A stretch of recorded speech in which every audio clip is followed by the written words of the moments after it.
Merci beaucoup à l'AFNU de nous accueillir en ce 8 mars 2020. 2020 est une année historique, c'est une très grande année pour les droits des femmes dans le monde.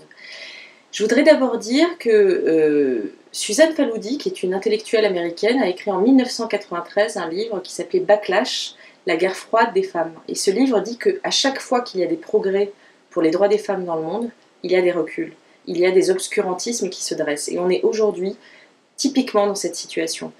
D'un côté, la situation des femmes dans le monde a évolué positivement. On a par exemple un taux de mortalité maternelle qui a diminué de 38%. On a 131 pays qui ont des réformes juridiques dans leur législation pour soutenir l'égalité des sexes. On a plus de 3/4 des pays qui ont mis en place également des réformes contre la violence domestique. Donc ce sont des chiffres encourageants pour les femmes. De l'autre côté, on a aussi des reculs inquiétants. Le pouvoir, par exemple, n'est pas partagé encore. Antonio Guterres, le secrétaire général des Nations Unies, a fait un grand discours il y a quelques jours à la New School de New York où il rappelait que la question du pouvoir et du partage du pouvoir était inhérente et ancrée dans la problématique de l'égalité des genres. Aujourd'hui, les 3/4 des parlementaires dans le monde sont des hommes. La proportion de femmes qui occupent des postes de direction dans les grandes entreprises est de 27% uniquement. À partir du moment où le pouvoir n'est pas partagé, c'est bien le terme partagé qui convient, nous ne sommes pas dans un renversement où l'un des sexes devrait prendre l'ascendant sur l'autre. On est dans une société, un monde meilleur, où l'on espère profondément que cet équilibre et cette égalité vont permettre de créer une humanité meilleure, un monde meilleur pour tous et toutes.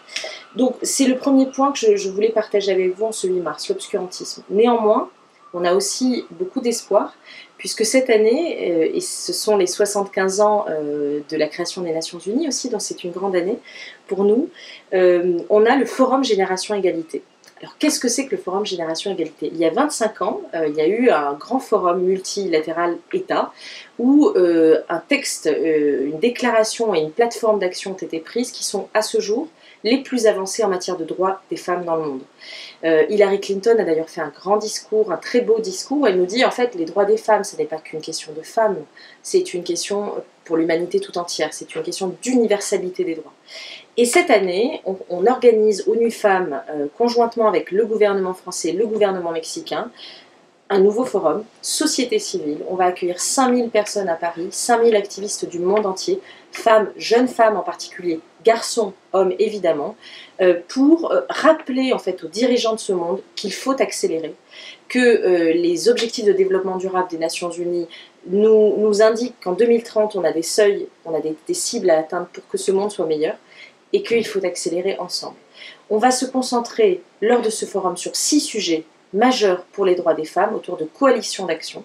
Qu'est-ce que c'est qu'une coalition d'action? C'est tout simplement un groupe d'États, de champions entreprises et d'activistes société civile qui vont travailler ensemble pendant 5 ans pour accélérer les progrès.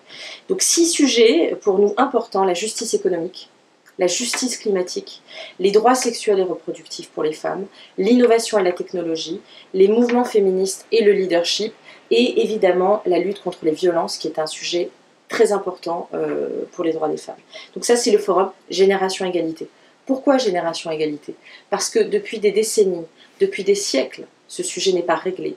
Aucun pays au monde, à ce jour, n'a atteint l'égalité. Et que donc, ensemble, toutes les générations, en se passant le flambeau, en avançant de concert, on a beaucoup plus de force pour avancer. Je voudrais terminer en disant 2-3 éléments, en partageant ces éléments qui me semblent essentiels, à moi et à mes sœurs et frères d'engagement, parce qu'on est tous dans cette engagés ensemble, et c'est important de le dire, c'est qu'il n'y a pas de petite action, il n'y a pas de petites choses que l'on peut faire pour améliorer l'égalité.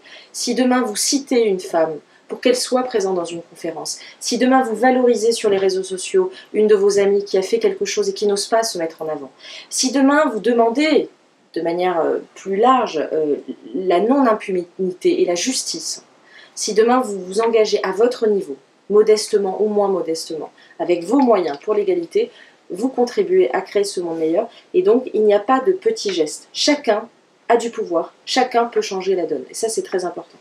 Et ensuite, et enfin, je terminerai avec une touche très personnelle. Je suis férue et amoureuse de littérature. Et je pense que la littérature nous enseigne aussi, nous donne des réponses, quelques réponses. Et donc j'incite fortement à lire un texte magnifique de Margaret Atwood, que vous connaissez tous, peut-être, qui est une Canadienne, qui a écrit La Servante écarlate et les Testaments récemment. Et c'est un texte extrêmement saisissant parce qu'il nous raconte une société où les femmes ne sont plus libres de disposer de leur corps. Le résultat est tragique, il y a aussi de l'espoir, il y a aussi de l'amour. Et au fond, c'est un texte qui vient briser la glace en nous, comme disait Kafka, et nous projeter dans ce monde que l'on ne veut pas et que l'on combat, celui où les femmes sont opprimées. Et nous, ce que l'on veut, c'est un monde où, au fond, la liberté est partout, partagée par les femmes et les hommes. Voilà, merci beaucoup.